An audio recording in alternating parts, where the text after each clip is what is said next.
Welcome to Loco Gringo Mexico, where we can take you beyond the usual on your vacation. Each week we talk with amazing locals who know the Riviera Maya and Yucatan like only locals can.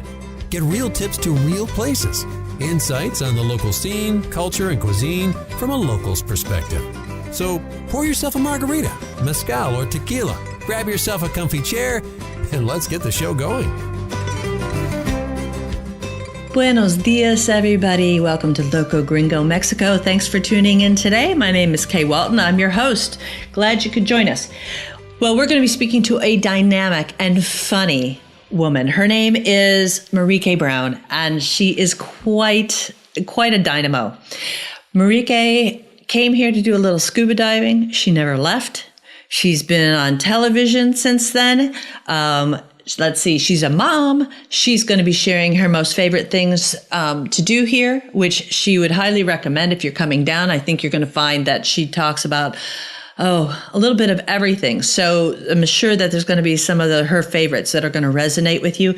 And we are going to talk about safety. I'm going to ask Marieke for her opinion and take on safety, since that seems to be a question that we seem to get as residents here in the Riviera Maya and Mexican Caribbean. This episode is brought to you by Playa. You know, lots of people ask us for information and help when it comes to real estate, whether they're looking for retirement, an investment property, or maybe they're looking to relocate to the area. And we refer them over to our friends at Playa. The folks at Playa we've known for years, and they'll make sure that you, the buyer, are fully protected and informed when it comes to buying real estate. So if you're looking to buy a piece of paradise, check out our friends at buyplaya.com. Marieke, muy buenos dias. How are you? I'm great, Kay. How are you doing? I'm fine, thanks. I'm so thankful that you had time to be on the show. I know that you are a super busy woman here in the Riviera Maya and a mom and all. So thanks so much for being on today's show. Oh, my pleasure. I'll always have time to do your show, and I'll always have time for you. Awesome. Marieke, you and I have known each other for years now, but I wanted to know if you would share your story with our listeners, because I think you have a fascinating story. It's not like you moved here from Texas. You came all the way over from across the big pond, otherwise known as the Atlantic Ocean. That's right, I did. It was a really long swim. Well, yeah, I've been here. We have known each other a long time, haven't we, Kay? Because I've been here, this will be my 13th year now living in the Riviera Maya. Wow. 13 years. Like, it sounds strange saying it out loud. It doesn't feel that long. I came from Scotland, as you say. My plan was, when I came here, for the cave diving, because the cave diving is some of the best and most accessible cave diving on the planet here in the Riviera Maya. And I chose Akumal to be my base just because it's a great hub to access everything on the coast from. I really love it here. Anyway, the plan was not to stay. The plan was to be here for a couple of months and do some diving, and then continue my travels through Central and South America. And I stayed about 6 months initially, and then did do my travels through Central and South America, but my heart seemed to have stayed in Akumal, so I came back. And the rest is history. I'm still here 13 years. It's crazy. I mean, so many people up and down the coastline to have a similar story. Well, a story that has that common thread. Like, I came here, I was only going to stay for a short period of time. I said I was only going to stay for 6 months, and we've turned it into our life. That's true, and a darn fine life it is too. It's difficult to justify not being here now. It really is. I know for sure. So you abandoned your travel plans. Now, did you stay in diving, and you obviously had to make a living? That's it. Yeah. So for the first couple of years, I was diving. I was working as I'm an IDC staff instructor for PADI, so I was teaching scuba diving here on the coast to people who wanted to learn, and then from there, I moved into vacation rentals and property, and I've been doing that for a little over 10 years now, and now ultimately into real estate. So, yeah, that's how I make my living. Now, it's really an interesting transition, and I also came from it too, is that we went from diving into vacation rentals and tourism. Mm-hmm. Do you still, this is always my question to people who came for the passion of diving. Do you still get into the water? Do you still dive? Well, do you know, it's a funny question. That we've got young kids. So since my boys were born, my husband and I, because he dives as well, we haven't done that much diving, but we were actually just in the water 3 days ago and swore that we weren't going to leave it that long next time. We were going to make it a regular feature of our lives again. So yeah, we still love diving. It's just, we're working parents and we've got young boys. And our boys aren't old enough to dive yet. As soon as they are, we're going to be doing family diving every week again. Oh, that would be fun.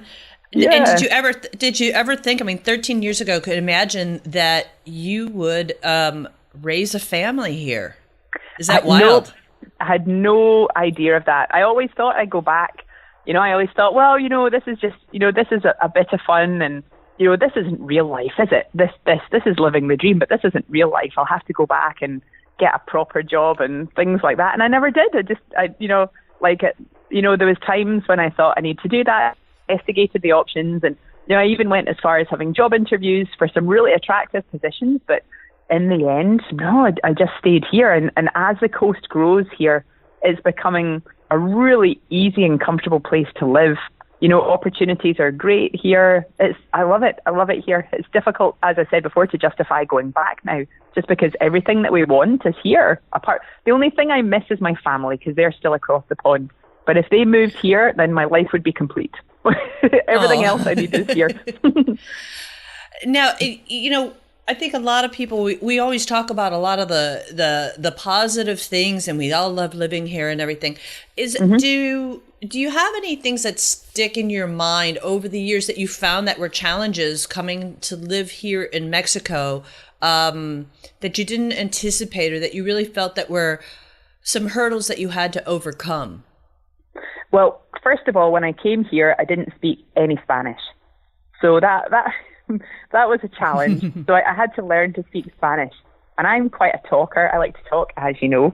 And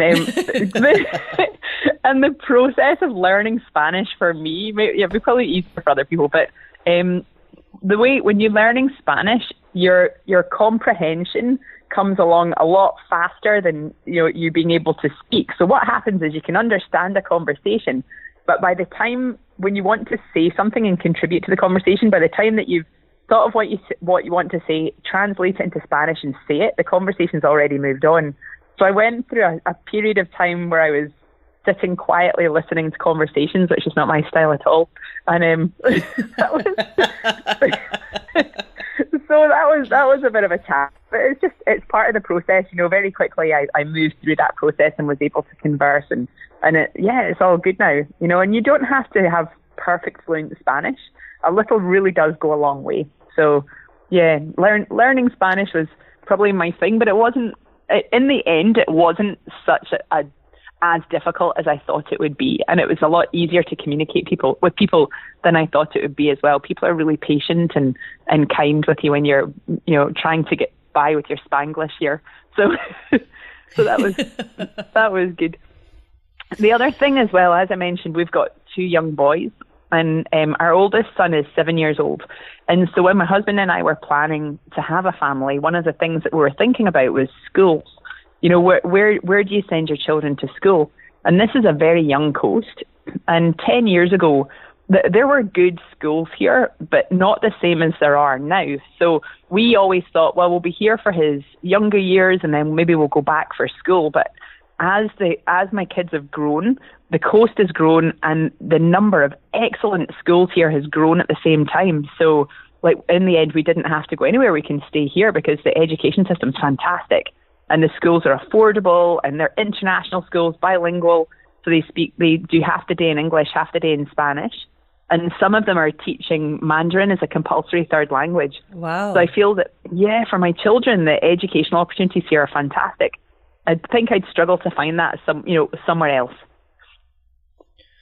And also compared to other countries, it's probably much more affordable than to be sending them to a school, say in the United States or maybe the UK, where they can learn multiple languages and everything. Tuition in some of the other countries would be quite exorbitant. Oh, yes, we could never afford to do that in our countries of origin. We couldn't afford to have the high level of living and the lifestyle that we have here probably in the States and the UK. We wouldn't be able to afford to do that there. It'd be too expensive. Now, what did you find? I mean, we talk about education. What about healthcare? Because I know as a mom, and I've had lots of girlfriends who have had children, whether to have the child back in their country of origin or to have their baby here in Mexico, and just a healthcare system. Because I think a lot of people look at Mexico as a great option for healthcare because it's maybe a little more reasonably priced than their homeland. What's your experience in terms of medical care and facilities here? So the coast, as I said, is really new, which means that the medical facilities that they're building here are new and state of the art. They don't have any old legacy equipment. They're not in old buildings. Everything's brand new. The doctors many of them are trained in the US. They're excellent doctors. Many of them speak fluent English. I chose to have my kids here. Actually, my older one, we went back to Scotland because we have a healthcare system there. And also first child, you want to be near your mum, don't you? So, so we had him there, and I have to say, in the United Kingdom, the healthcare system is excellent. I can't fault it at all. And then we chose to have our second son here in Mexico, and again, it was an excellent experience. Our Ob-Gynae was fabulous. She's actually a close personal friend now. It was great, and the cost we pay for medical here because the cost is so reasonable. But if you compare it to the United States, it's the cost in the United States is so high for medical treatment. It's incredible. Some people here, I know, choose not to even bother having insurance because what they would pay in their insurance premium is actually more than what they would pay for medical treatment. I do know that down here, many of the medical insurance policies in the States are accepted in the hospitals here. And there are a variety of private hospitals here with all sorts of specialist departments in them. And I do believe, correct me if I'm wrong, maybe you know about this, Kay, that they're Medicaid and Medicare, they're starting to accept in the hospitals down here as well. Have you heard about that? Oh, wow. Yeah. No, I haven't, but I know it's a fabulous area for people, retirees, or people who are looking for another type of lifestyle, want to leave the craziness of their home country, that they're looking, so they're looking Medicare and Medicaid would be great if it was accepted for some of the older people coming into the area. Yes, and it's a response to that. Apparently there are 1 million expats, US expats, not just international expats from the United States living in Mexico right now, and it's been named the number one overseas retirement destination for people from the US and Canada, just because of the cultural ease of moving here. It's not such a shock. It's modern, and all of the facilities, most of the facilities that you would expect in your country of origin, you can find here now. So it's an easy transition here. It's funny. I moved here when I was 27 at the hopes of retiring, but I still haven't found that retirement plan yet. I still find myself working, but it's great to know. I mean, and I have to say, although I'm not 27 anymore, as I get closer, I look at life as a one day I will be a retiree, and so those types of things are they're a consideration, and I'm kind of. Even hate to say that there's times I have those thoughts, like what am I going to do when I'm a little bit older? And Mexico's looking like, is my place where I'm probably going to live out my golden years, so to speak. Yes. Well, you couldn't pick a better place. It's fabulous climate. Yeah, fabulous food, great social scene. It's great, culture, diversity, people from all over the world. It's fun. It's a great place. Why wouldn't you want to live out your golden years here? Exactly. Well, probably because I lived the first half of my life here, so I don't know. Sometimes variety's the spice of life. Sometimes for me, Marieke. So now that and so this is amazing. Is that you came here to Mexico, not speaking Spanish, but you learned Spanish enough, and you passed the real estate license exam in Spanish. Is that right? I did. I did. That's amazing. I really got to tell you, that's amazing. I agree. I was surprised I passed it. I actually passed it really well. 93% I got in the end. So, but it was a challenge because there's a lot of technical terms, and it was Mexican law, which is very detailed. And so I did. I passed it. I worked really hard, and it was a good personal achievement. Did they let you use Google Translate or no? He said if you need to use it, because sometimes exam questions are worded in a way that they could be misinterpreted. So he said if you have any questions, if you're not sure about the interpretation or the wording of the question, go ahead and use it. But in the end, I didn't. It was okay. The exam was well written, so I understood it all. Actually, I was asking as a joke. I was really surprised. Yeah, wow, because I was really trying to be funny on that one. Oh yeah, no, it was they were really good. They were really good about it because as you say, the exams in Spanish, they do not offer it in English at the moment. So it's only Spanish speakers that are able to get that qualification at the moment. So it's I mean there are lots of excellent realtors on the coast that are English speakers. So they really should be, doing the course in English as well to make that accessible. But it was a challenge, but it was exciting. It was exciting to pass it and pass it well. No, congratulations on that. I mean, I'm just amazed. I have Spanglish after all these years, and I can't imagine taking a real estate class or exam in Spanish. So kudos to you. Thank you. I've heard your Spanish, Kay. Your Spanish is great.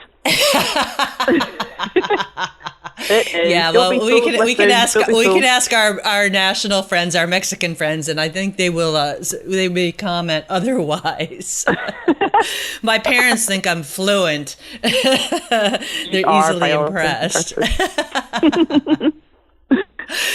So.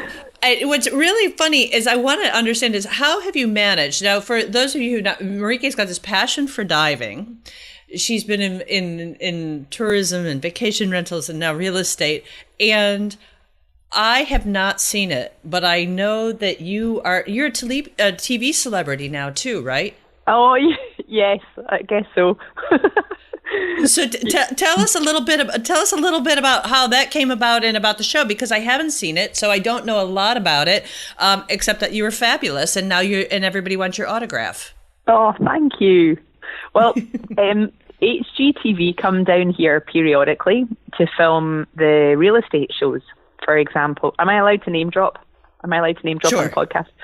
So things like Beachfront Bargain Hunt, Mexico Life, House Hunters International, they come and they film these shows here. So they reached out to me and they said, would you be interested in doing an episode? I said, of course I would. I'd love to.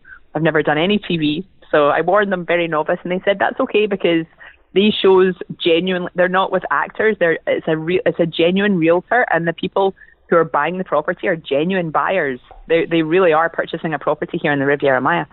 So I went ahead and filmed one episode with a beautiful lady called Shannon who bought in Akumal. So, and we had so much fun that when they approached me again, I said yes, and I've done 3 shows in total now. So, and I'm hoping to line up a 4th. I'm working on that one now. Wow, that's great. So it's on HGTV? Yes, HGTV. Make note of that. I'll have to look and see if I can get that on my Apple TV and catch an episode and go, I know her. It's cute. I was actually, when I watched it, because I don't like to watch myself. Nobody does, So when I watched the first episode, I was ready to cringe. And actually, they do a really nice job. It's really fun. Like, these shows are great. So, and they're fun to do, and the crew is fantastic. So it's a really good experience, and it turns out that a lot of people watch them. I've heard a lot of people have seen the episodes, so it's great to do. Oh, that's great. I hope your parents back in the UK get to watch you. Yeah, don't have HGTV, but I was able to send them access to a server that had one of the episodes, so they have watched it. So it's fun. Oh, that's great. So, no, all of this that you've got going on, what I mean, how do you find out your free time? Do you really have to schedule your free time, or you've just have found that great balance to enjoy life and to have this incredible real estate TV career? Well, I'd love to say, yes, my life is perfectly balanced. I schedule time for work and I schedule time for play and time for my family. Of course not. I'm a mom like anybody else, I'm a working mom. So I'm constantly juggling it. It's a crazy life. But, I'd like to schedule in more time for all of the fun things to do. What we do is there are so many great activities to do here that we take our kids and we go and have family days. And also living here, you have a constant stream of visitors coming to visit you, from like family from the UK and friends from the States and, further afield sometimes as well. So when they come, we always make it a point of going and doing something new and fun with them. So we get to experience all of the best of the coast with all of the people that we love. So it's great how we do it, really. It's great. You just said the perfect statement, the best of the coast. And so now that leads me to ask you, what do you consider to be the best of the coast? Because, we want people to come here and really try to experience the authenticity, not something that's just kind of made up where you go and get, eat cheeseburgers on a buffet line at one of those big mega complexes. But what Right. do you consider some of the best that people shouldn't miss out on, or that you would definitely give a 2 thumbs up on for their trip? It depends what people like, because there really is something for everybody here. If you like scuba diving, this is the second largest barrier reef on the planet. It's running right down our coast here, and we've got a plethora of tropical reef life there. There's the cenotes and caves, which are incredible to dive in. There's nowhere else that you can dive in cave systems like that, or even for people on an open water and advanced open water diving qualification, they can dive in the cenotes and get a feel of what it would be like to be cave diving. There's nowhere else that you get that kind of access, really, that I'm aware of. There's the underwater museum up in Cancun, where all of those statues have been put in the water.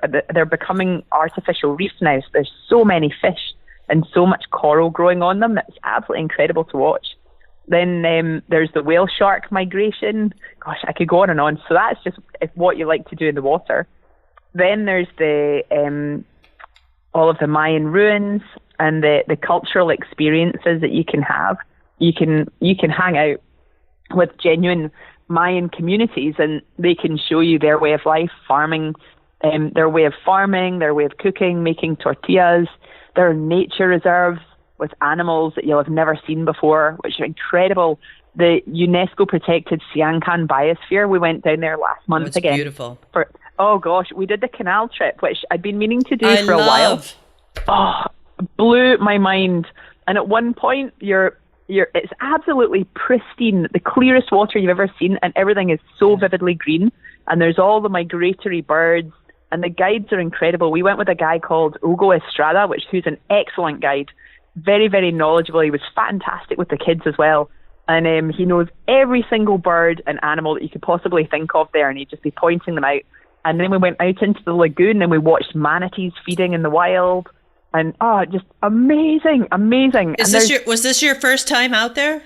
I've been in the Biosphere several times, but it was the first time that I did the Canal trip. That we took the time. Oh my gosh, I love the Canal trip. Oh, amazing. It's my favorite thing to do. And if anybody comes to visit me, that is a must. It's number 1 on the list. Oh yeah, I would agree. Absolutely incredible. So, and just having that UNESCO biosphere right there, there's hardly anywhere on the planet that has that kind of diversity, and is fortunately highly protected by the federal government and many international protection organizations as well. So I would absolutely say for people who love nature and love being out there, then the Sian Biosphere and the Canal trip is well worth it, absolutely. And then for those who like, for example, wellness and taking good care of themselves, all of the yoga and the holistic centers and the holistic treatments that you can do here are amazing. You come away feeling like $1 million. And for those who like a more urban lifestyle, if you look at the cities of Cancun and Playa del Carmen and even Tulum now, they're really booming and they have so much to offer. They're not just a regular urban jungle like anywhere else. It's that vibrant mix of Mexican culture and, you know, international culture and obviously catering to people who are here on vacation. So the fabulous eateries and the fun things to do in those cities. Oh, it's amazing. Like have you been to the 3D museum in Playa del Carmen? I haven't. It's on my list of things to do. Oh yeah, go to that. It's fantastic. It's incredible. And tell me a little bit about it. I've heard little bits and pieces. What's it like? So, and I should have more information on it than I do, seeing as I'm here on a podcast, but the artist is very famous. I'm now showing my lack of knowledge. The artist, and I'm sorry, artist, I've forgotten your name. He's really famous, and he's done. You'd see the street artists all over the world, and they do the chalk painting, and it looks like it's a giant hole in the sidewalk with a waterfall pouring into it. You know that guy that does that art? Yeah, but I don't know his name. No. Oh gosh, he's incredible. Anyway, he's the one who's put together this museum, and it's a number of different pictures, and you can actually stand there like on the floor and up the wall, and sometimes on the ceiling. And when you stand in them and have somebody take a photo of it, it looks like a 3D image, and you're part of it. It's crazy. It's really fun though, and it's the art itself is incredible. Like the way that to be able to create that, you know, the angles that he needs to draw at. So when you take the photograph of it, everything seems to pop to life. It's amazing. Wow. Yeah, it's well worth it. I highly recommend it. Mm-hmm.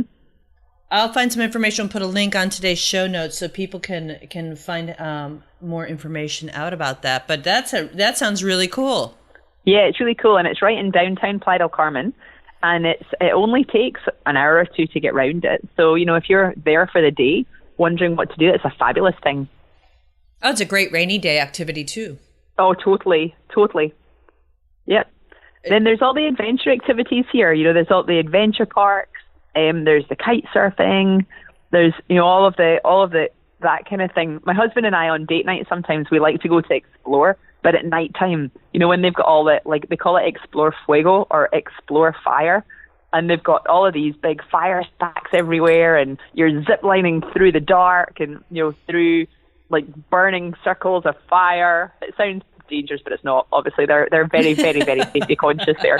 You know, and driving the ATVs, and there's all the fireflies around you, and driving in through the caves and everything. It's super good fun. The adventure activities here are amazing. And I would have to say the same for Xel-Ha, the water park Xel-Ha. Awesome fun. They built this new big tower with these slides, like flume slides spiraling down the tower. And they're really fast. They're great fun. You come flying out of those. And Xcaret as well for a mix of culture and adventure. It's fabulous. We go there. We're lucky enough to, as residents here, we get an annual pass for Xcaret, and we go all the time. The kids love it. And I always recommend and always have is to go to Xcaret, spend the entire day, and do the night show, because I think the night show is just incredible. I love the night show, and I hear it's one of the only places now where they recreate the Mayan ball game. I don't think it's played anywhere else. Do you know if it in all of the countries where the Mayan communities live? I don't think anybody else does a ball game anymore.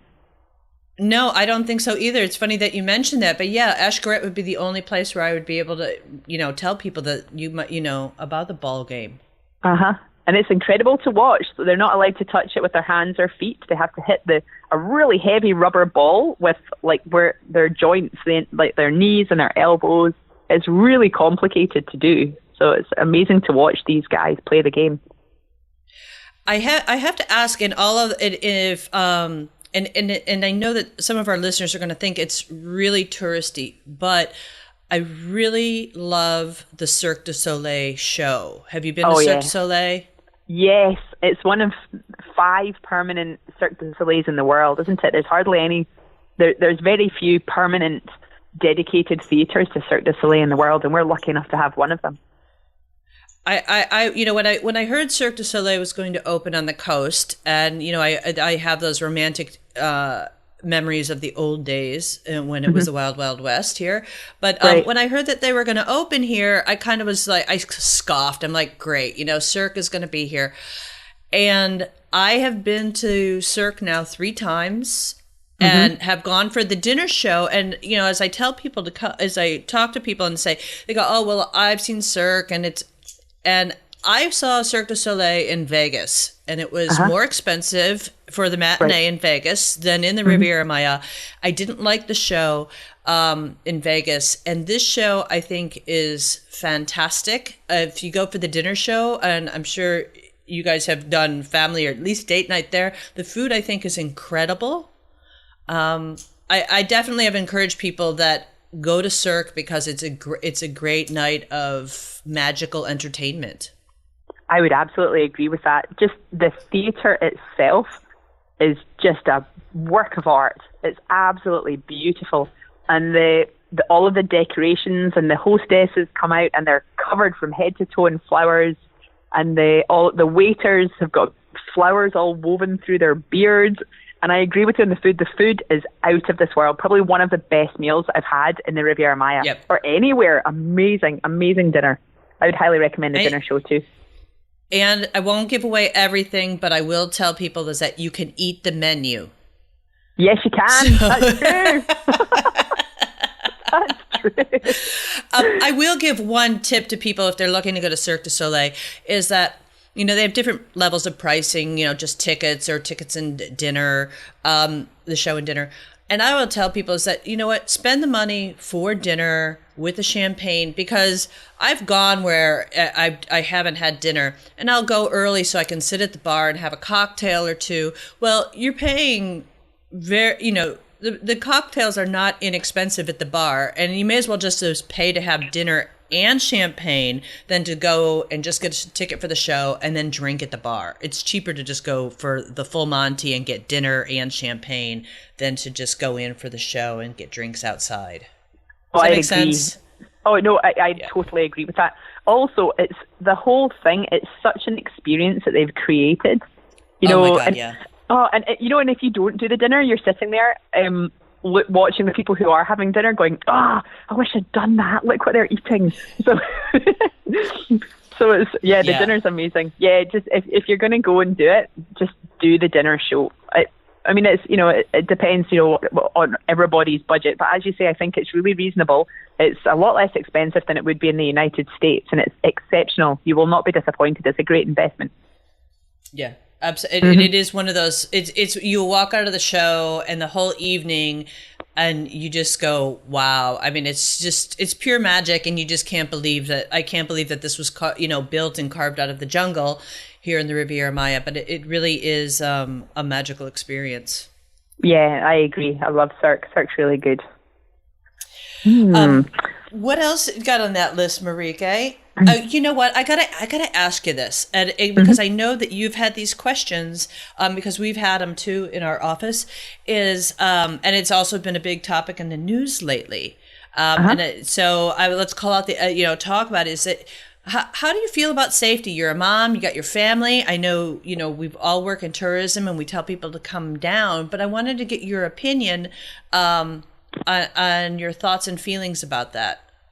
Okay. Yeah, you're right. It's something that people ask us a lot about, because I think it gets a lot of coverage on the news internationally. Like we're a very high profile destination. I think this is one of the most popular places on the planet for people to vacation. So all eyes are on us in terms of that. The country of Mexico, I think people underestimate how large Mexico is. Mexico is enormous. It's the entire width of the United States of America. And Mexico has, in the past, had some trouble with the drug cartels. And what they're trying to do, obviously, is that they are trying to transport drugs to the United States, because that's probably one of the largest consumer markets for that, in definitely in the Americas, possibly anywhere in the world. And so that there is trouble along the border region what a lot of people forget is that how long does it take to drive from the border? It's like 3 full days, isn't it? If you're going 12 hours a day. It's thousands of miles. Yeah. To get to where we are. So we're a really long way away from where any of that is happening. And we have really very low incidence of crime in the area. The kind of crime that we have here, because it's a vacation destination, is we see occasional incidents of petty theft. If people are on the beach and they leave their valuables lying on the beach and go for a swim mostly on the busier beaches, like in the cities, where there's a lot of people. If they leave their iPhone lying around on the beach, they might come back from snorkeling and it's not there anymore. So, it's common sense. I think that would happen anywhere in the world. Leaving their cars unlocked with their bags in the back and, stuff like that. But I don't think that's something unique to here. I think you get that anywhere in the world. The crime rate here is surprisingly low. It's actually lower than most of the vacation destinations that you would go to in the United States. As the coast has grown, the population on the coast has grown exponentially in the last 10 to 15 years. And of course, when you have more people coming here, obviously crime increases. As the number of people living here go up, then the percentage of crime is going to increase. But if you have 1 incidence of crime or 2 incidences in a year, and then the following year if you have 1 and then you have 2 the next year, then your crime rate has just gone up 100%. So I think when they're reporting high incidence of crime, it's not that it's because our crime rate is so low that just an extra 1 or 2 incidences blows out of all proportion, with a percentage increase. If you look at the statistics, because I look at this quite often to share this with people just to try and put it into perspective, we're actually on par with Denver, Colorado for a crime rate. And Denver, Colorado is I've always thought of Denver as a very, very safe city. I would never have a second thought about visiting Denver. So just so that people know what they can expect here, you're probably likely to be as much a victim of crime there as here. The other thing here is the crime here is often people aren't interested in the tourists. Anything that you see in the media has usually got nothing to do with the tourists, and it's nowhere near the tourists. It's maybe groups fighting amongst each other. We don't have guns here. We have we don't have shootings. We just don't have that here. So I feel very, very safe living here. And as you said, I've got young children, and the bottom line for me is, if I didn't feel that this was a safe place to be raising my babies, I would not be here. I don't need to be here. Yep. We could move tomorrow and be living somewhere else. We choose to live here, and I feel it's safe for my children. We'll continue to live here. I think pretty much everybody that I speak to up and down the coast would agree. And I always tell people, because I go up to Houston a lot, and people say, "Oh," and I say, "I can walk my dog in my pajamas at 2 a.m. without a problem." Oh yeah, yeah. And I really don't worry about it. Yeah, as a woman walking around at night, you feel absolutely safe, don't you? No problem at all. Yeah. No, I agree. And I don't know. I certainly wouldn't walk around in my pajamas in Houston walking the dog. That's for sure. No, and if you look at it, we're about 60 miles from Cancun. Cancun's a lot smaller than Houston, but if you look at the crime rate per head of capita in Cancun and in Houston's off the charts compared to Cancun. Cancun's got a fraction of the crime rate per head of capita, so it's way safer, this area, than there even. Yep. For sure. And I will comment, folks, is I'll put a link on, I found there's a new product out that you can get on Amazon, and it's a really cool beach safe. So you don't have to leave your iPhone in the sand while you go for a swim. You can literally take the safe. It's water resistant, and you can put it on a palapa post or on a lounge chair, lock your cell phone, your camera, your keys, whatever in it, and it stays dry. And if anybody wants to steal it, they're going to have to take the whole beach chair with them. Oh, that's a great product. I'd love to see the link to that. Yeah, I'll send you the link. We'll have it in today's show notes, because that was my Christmas gift to everybody on our team, because it's like the hottest, newest beach gadget, if you will. So now we can even take away crime on the beach as well. Oh, that's ideal. Yeah. You don't have to. You know you don't what have to else worry I about your iPhone. Well, my cousin was here recently, and she had one of those life-proof cases for her iPhone, and she was taking the most amazing snorkeling pictures. She just turned her iPhone into an underwater camera. So, like I want to get one of those. They're amazing. So you just take your iPhone into the water with you with those cases. That would be Think great. it was life-proof. Yeah, life proof. I had one a case a few years back, and I haven't, but I still have a little bit of paranoia putting my phone in the water. It's kind of like jumping out of a perfectly good airplane. Nature's just telling you don't do it, so you don't want to put your iPhone in the water, no matter what life proof says. No, get hate mail from were life awesome though. proof. I'm sold.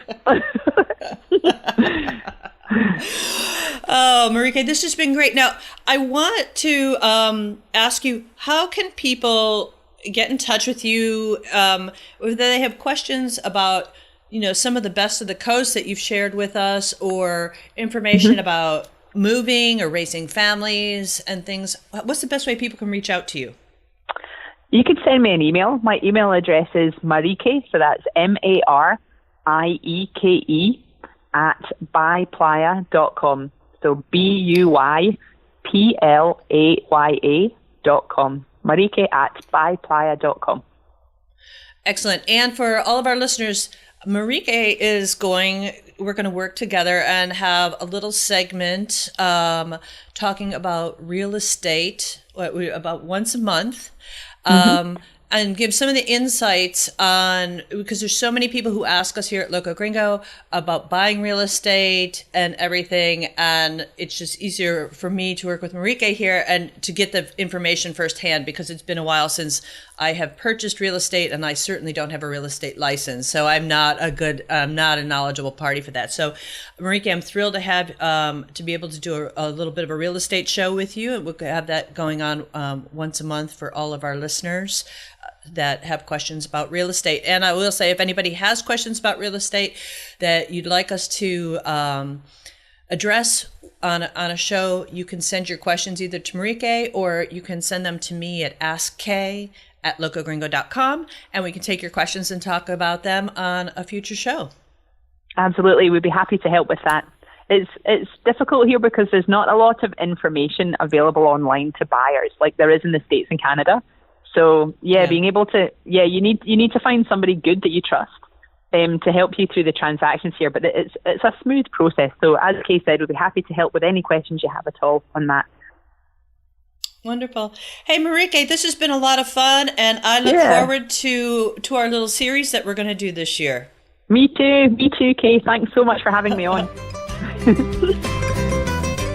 Well, are you inspired now to move down here? Do you want to move down here and have a little place of your own? Well, then you need to talk to our friends at Playa.